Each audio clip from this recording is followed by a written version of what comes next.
I think we developed an aversion to paying for something that we thought we could do ourselves, that we could figure out ourselves, especially for creatives who are designers at heart, but they just don't know code.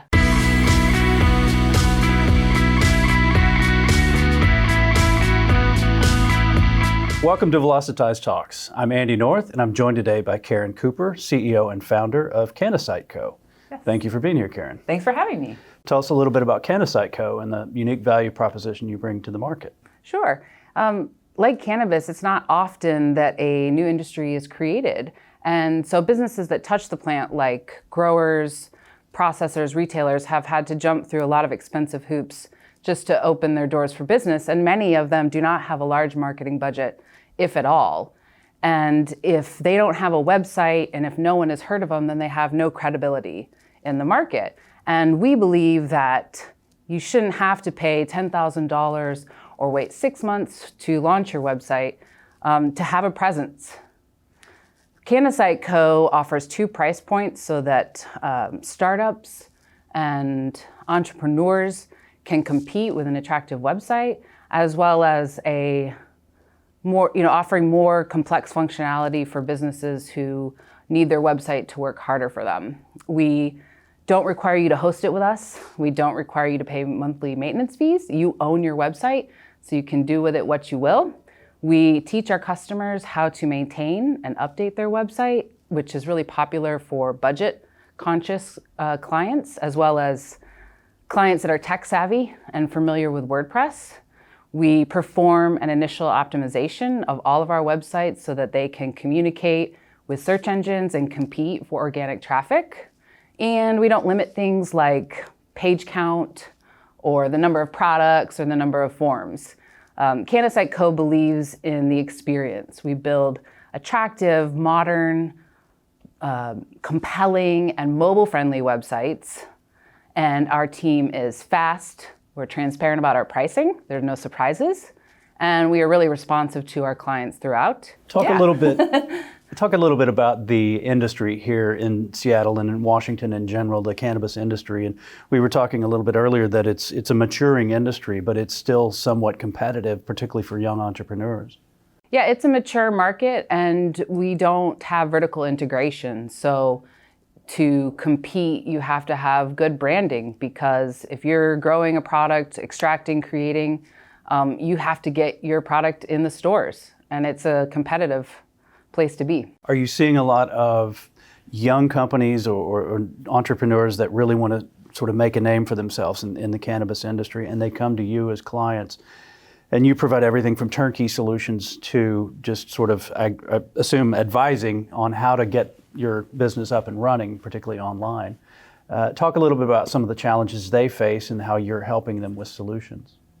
Well, sure. Again, branding is very important for cannabis, particularly in recreational markets. Like I said, where you're competing for shelf space.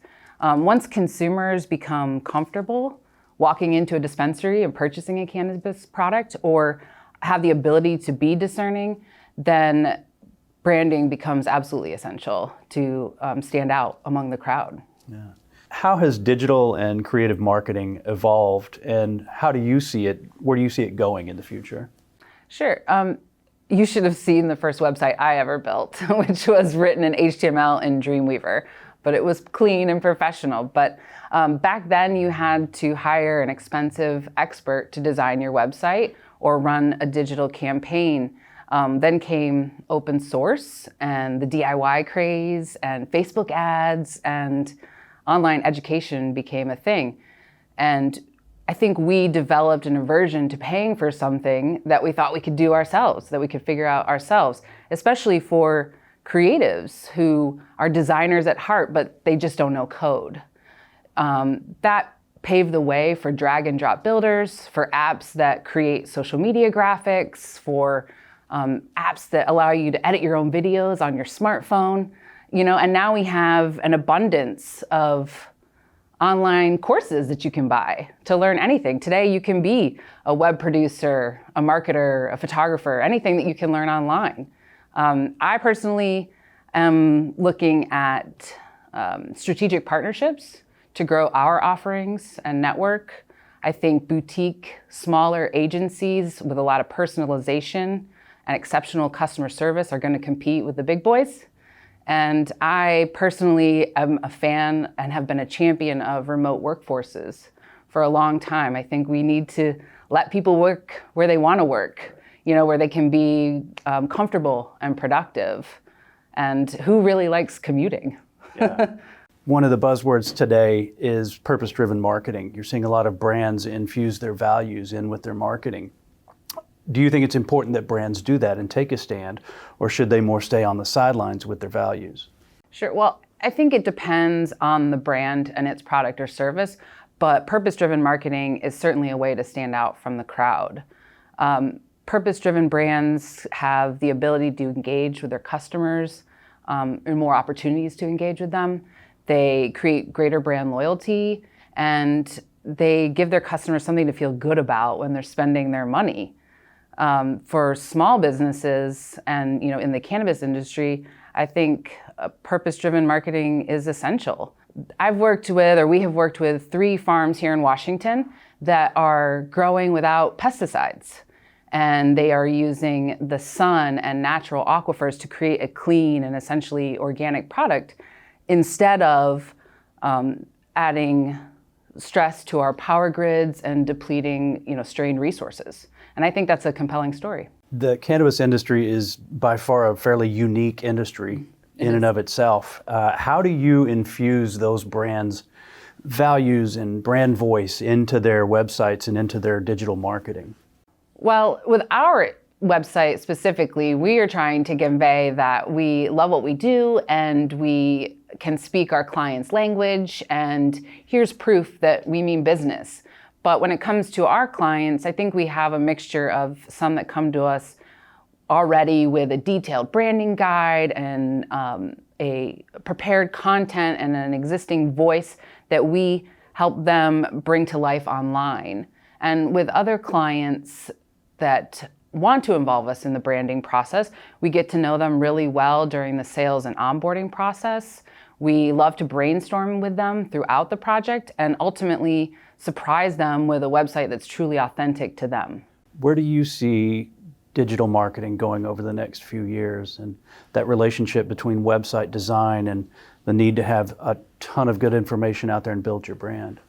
I see a lot of new and innovative ways for clients to connect with their customers. I think that content's going to have to be delivered in more engaging formats like video, which is only getting bigger. I think that we're going to see a lot of interactivity, that will become more common. I don't think influencers are going anywhere.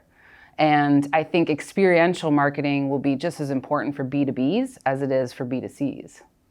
And to answer the second part of your question, I think web design will always be essential to marketing. It's your digital headquarters, and most of your other marketing efforts lead your potential clients back to your website. That's excellent. And you mentioned video. Obviously, AI is already being used in a variety of different ways in marketing. Are there any technologies out there that you're personally excited about in marketing? Well, I hear that there will be more automated ways to sift through content, to find quality content, and I think that's pretty exciting. Do you see the need to provide a great deal of content for some of your clients, or are they coming to you with more, this is what we want to say, this is kind of how we want to say it, we just need you to get it up on the site? I think both. Like I said, I think we have a lot that do come to us with a lot of content, they're ready to go. We knock that website out really quickly. But we do have clients that, I don't know what to say, help me, and we definitely provide a service where we will write the content for your website, as well as we have ongoing SEO that we offer, which is a content-based strategy where we have a team of women writers that create regular weekly or bi-weekly blogs and other forms of content for our clients. Are there any books, blogs, or podcasts out there that you're interested in and you'd like to share with our viewers? Well, sure. I am pretty obsessed with business books and entrepreneurial self-help. So I'm following people who are really successful with their own brands, like Marie Forleo, Jenna Kutcher, Ramit Sethi, and Tim Ferriss.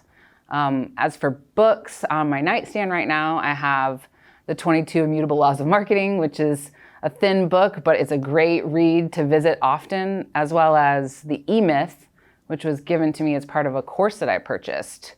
I love online courses, if you can't tell.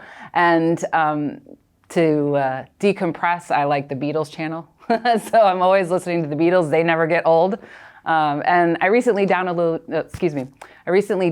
Blink, which are summaries of books. So you can move through books much faster. So I can listen to them in the car when, the things on my reading wish list. My guest today has been Caron Cooper, CEO and founder of CannaSiteCo. Caron, thank you so much for being here. My pleasure.